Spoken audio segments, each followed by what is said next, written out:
ছাত্রদেরকেও বলি, ভাই আমারে কারোর ক্ষমতার ভাগ দেওয়ার দরকার না, আমি কারোর কাছে কোনো চেয়ার চাই না, কোনো পদও চাই না, কিছুই চাই না, 1 টাকাও চাই না। যেখানে ছিলাম ওইখানেই আছি, এইখানেই থাকবো।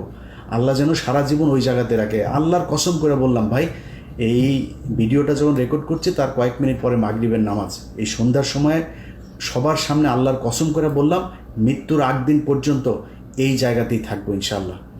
এই দেশের সার্বভৌমত্ব রক্ষায় আমার অনেক ভুল থাকতে পারে, কিন্তু নিজেকে নিজের জানতে আমি আমার নিজের সজ্ঞানে কোনো দিন এই দেশের বিরুদ্ধে অবস্থান নেব না, এটা মনে রাখেন। সো আপনাদের দেশ আপনারা চালাবেন, আপনারা ক্ষমতায় আসবেন, আপনারা বিরোধী দলে যাবেন, যা মনে চায় করেন, কিন্তু এই দেশটা এই দেশের ভেতরেই থাকতে হবে। ভাই চাঁদাবাজি করেন, কোন ছাত্র কার কাছ থেকে টাকা নিয়েছে, কোন বিএনপির লোক কোন জায়গায় চাঁদা নিয়েছে, কোন জামাতের লোক কোন জায়গায় চাঁদা নিয়ে, আমার যায়ও না আসেও না, যা মনে চায় করেন, শুধু টাকা বিদেশে পাঠান না। আর ওই এদের সাথে হাত মেলানো যাবে না। এদের সাথে যে হাত মেলাবেন তারে আমি যখন যেভাবে আগেও বলেছি এখনও, যখন যেভাবে তাকে ন্যাংটা করার সুযোগ পাবো আমি কিন্তু ন্যাংটা করে দেবো। তো ওই জায়গাটা ঠিক রাখেন।